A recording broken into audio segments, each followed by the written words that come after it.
Hello বিয়াস, আসসালামু আলাইকুম। আমি মোহাম্মদ শফিক চৌধুরী। আজকে আপনাদের সামনে কিছু গুরুত্বপূর্ণ কথা বলবো বলে আপনাদের সামনে উপস্থিত হয়েছি। বিয়াস, আপনারা জানেন আমি মোহাম্মদ শফিক চৌধুরী। দীর্ঘ অনেকটা বছর এই অনলাইনে আমি আছি। তো যখন আমি অনলাইনে ভিডিও শুরু করলাম, তো সর্বপ্রথম আমি রাজস্ব নিয়ে শুরু করেছি। এরপরে আস্তে আস্তে আপনাদের প্রত্যেকের দোয়া এবং সহযোগিতা নিয়ে আমরা সারা বাংলাদেশ নিয়ে আমরা জমির বিজ্ঞাপন করে থাকি, কিন্তু আমি বিজনেসটা করি শুধু রাজস্ব।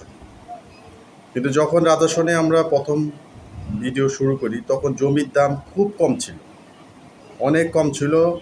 এমনও আমার চ্যানেলে সাবস্ক্রাইবার আছে যে আমার এই চ্যানেল দীর্ঘ 5-6 বছর ধরে ওনারা দেখেন। তখন দেখা গেছে আপনার রেডিমেড বাড়ি 30 লাখ, 35 লাখ, 5 শতাংশ, 6 শতাংশ বা আপনার 13 লাখ, 14 লাখ টাকার মধ্যে সুন্দর সুন্দর বাড়িঘর পাওয়া গেছে। কিন্তু এখন বর্তমানে জমির দাম যে হারে বেড়ে গেছে, এখন আমরা কোনোভাবে আর বিজনেস মানে একটা জমি বায়না করে বা রেজিস্ট্রি করে যে আপনাদের হাতে তুলে দেব, কোনোভাবে বাজেটে মিলছে না। আর এলাকাও এখন আগের থেকে অনেক উন্নত হয়েছে। আজকে থেকে 4-5 বছর আগে যে রাস্তাঘাট ছিল না, সেই রাস্তাঘাটগুলি কার্পেটিং হয়েছে, আপনার ড্রেনে লাইন হয়েছে, আরও প্রচুর গার্মেন্টস ফ্যাক্টরি হয়েছে। তো সব মিলে এলাকা অনেক উন্নত হয়েছে। তা আপনারা অনেকে ফোন দেন কম বাজেটে রাজস্বনে। কম বাজেট বলতে এখন বর্তমানে রাজস্বনে আমরা আপনাদেরকে দিতে পারছি না। আপনারা রেগুলার আসছেন, বিভিন্ন মাধ্যমে জমি দেখছেন। তবে আপনাদেরকে একটা কথা বলতে পারি যে আপনারা 5 শতাংশ না নিয়ে 2.5 শতাংশ নেন, 10 শতাংশ না নিয়ে 5 শতাংশ নেন, কিন্তু একটা ভবিষ্যৎ আছে রাজস্বনে।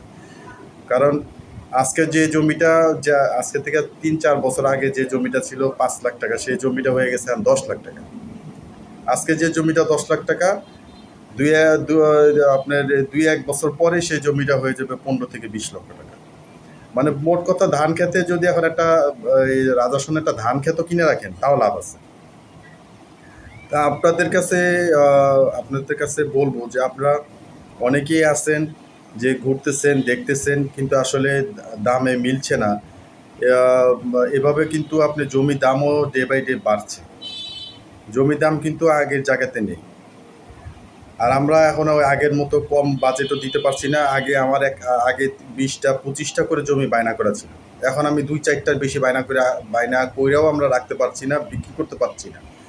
কারণ আপনাদের জন্য আমরা জমি বা বাড়ি রাখি, কিন্তু আসলে আপনাদের বাজেটে হচ্ছে না, আমরাও মিল করে দিতে পারছি না। তো যেখানে আমার 20-30টা জমি বায়না করে রাখতাম, সেখানে এখন আমরা 2-4টা জমিও বায়না করে আমরা বিক্রি করতে পারছি না। কীরকম একটা পরিস্থিতি এসে দাঁড়িয়ে গেছে, দেশের পরিস্থিতি, জিনিসের দাম, আপনাদের বাজেট সব মিলিয়ে এখন আসলে সব কিছু এখন ঊর্ধ্বগতিতে চলছে। তা আমি আপনাদের কাছে বলবো যে আপনারা যাদের একটু অ্যাবিলিটি আছে, তারা রাজাসনে জমি কিনে রাখেন, ভবিষ্যতের জন্য ভালো হবে।